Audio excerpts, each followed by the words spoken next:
small, because when you start small, you learn small and you grow bit by bit by bit, because your foundation is solid. I mean, like when we teach people how to trade, I teach people to trade Forex, we start with simple tasks first. Okay, I want you to make $5 a day.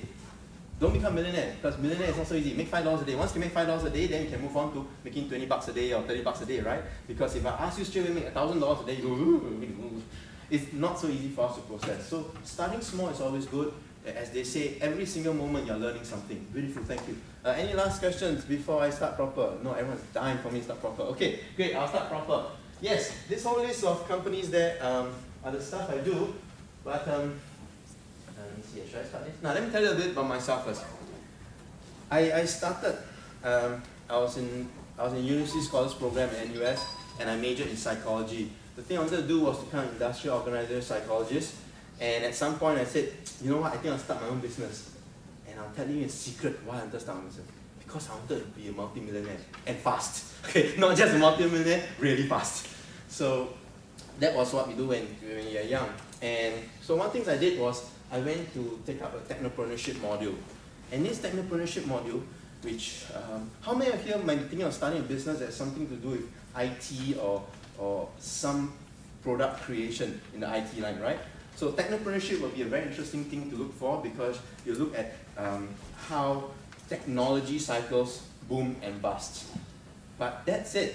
Technology cycles, when you create a technology company, you always look forward to what? To IPOing it, okay? Which is launching it on the stock exchange. That's where you can exit.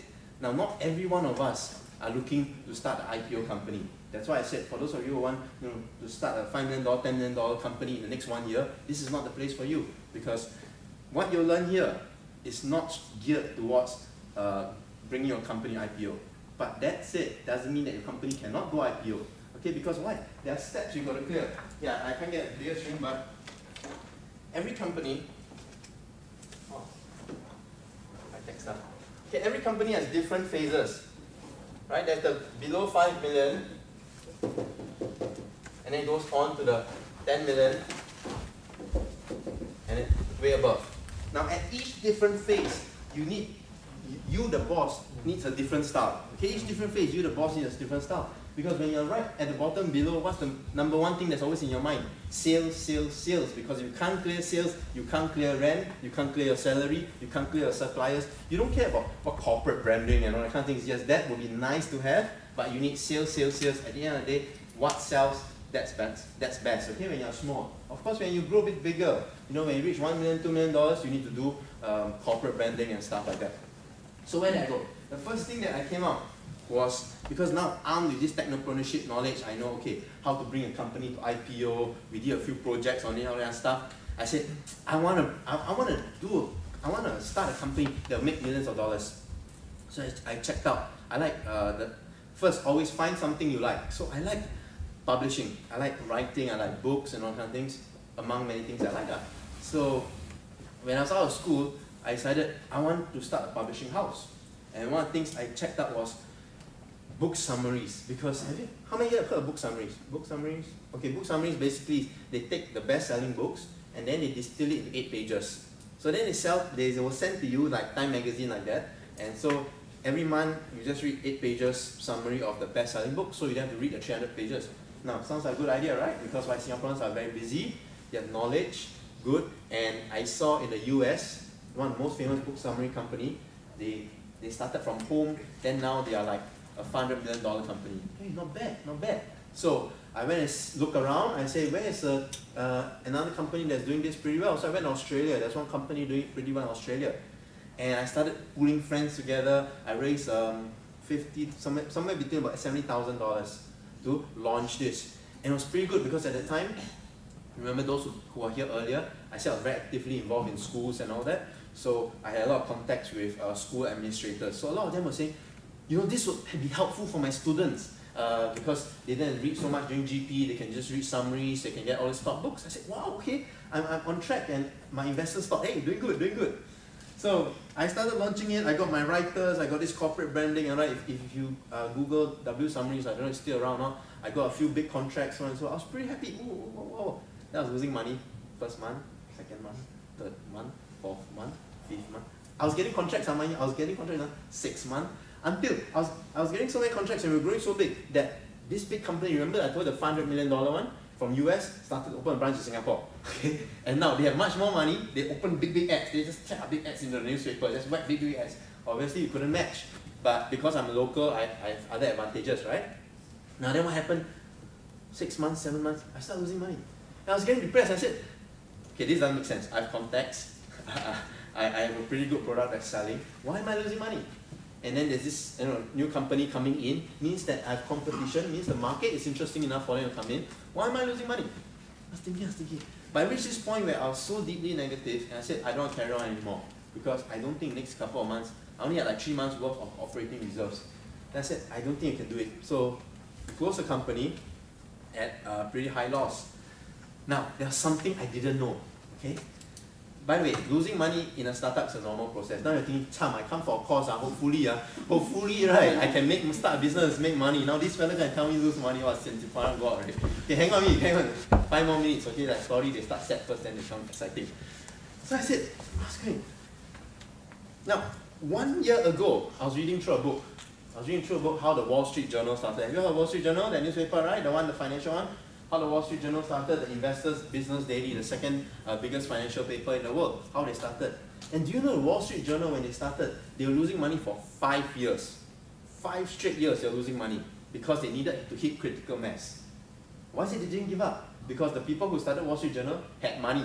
They said, I don't care. This looks good, and as long as I hit my critical sales of like 500,000 subscribers or whatever, I sure make money, I don't care. So I just keep on pumping money in. So maybe my idea was great, my setup was great, my corporate branding was great, but because I entered the wrong industry, I didn't have the money to hold it through. And that's what mistake that I really encourage people. You want to start a small business, especially if you find that money is an issue, meaning that you probably can raise anything up to say 50,000 only. Don't go into a high-end business, because there's a reason why there are few players there. The reason there's few players there because only few players can sustain that ability to go into that industry. Every industry has certain barriers to entry. And like Donald Trump says, every barrier that I've gone across is a barrier to someone else. Likewise, when you're entering the new industry, you're entering a new business, you must be aware of what barriers are there. And do you have the resources, be it time or money, to withstand through these barriers, okay? So, guess what? After I lost like almost 60,000 of other people's money, I was very depressed. Okay, I'm still responsible. I know it's not my money, but I was still very depressed. And it was 1 year of my time. But one thing is that I enjoyed coaching. So I carried on doing coaching. Inner Health Technologies first started as a fitness health company. And we did a lot of great health programs. Then we moved on to do what I truly love and enjoy. Relationship courses, emotional mastery courses, life planning courses. This stuff I really love and enjoy. Now we have moved into forex trading. It's not industry.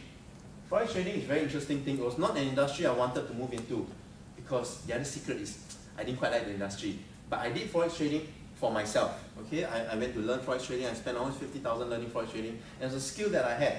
Plus, I love teaching people. I said, maybe I can teach a better way. So I started out, and guess what? It suddenly bloomed and boom, right? Just boom and boom in an industry that I really didn't plan to start up. So now our group of companies is on track to hit about $1 million in revenue really fast, and we are really happy. There's also other things that we're looking forward to. Now we're tying up with a teak supplier all the way from Semarang, as well as things you put on teak. I don't know how to describe this, like fabrics and artificial rattan from Bali, to bring in a new range. I've got designer as well to bring in a new range of furniture products. Now, you might be thinking, okay, why is it that I'm having a perfectly fine coaching business and I move into furniture? Because even when you do your business, there are two kinds. One is effectively non-scalable. Why is non-scalable? Like teaching, right? Like coaching, like education. As long as I'm coaching here, yes, I have another team that's currently teaching classes in my Tanjong Pagar office, but there's that much we can scale.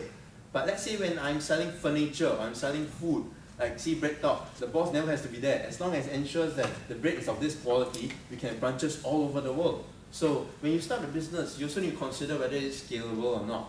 But it doesn't mean that if a business is not scalable, you don't do it. No.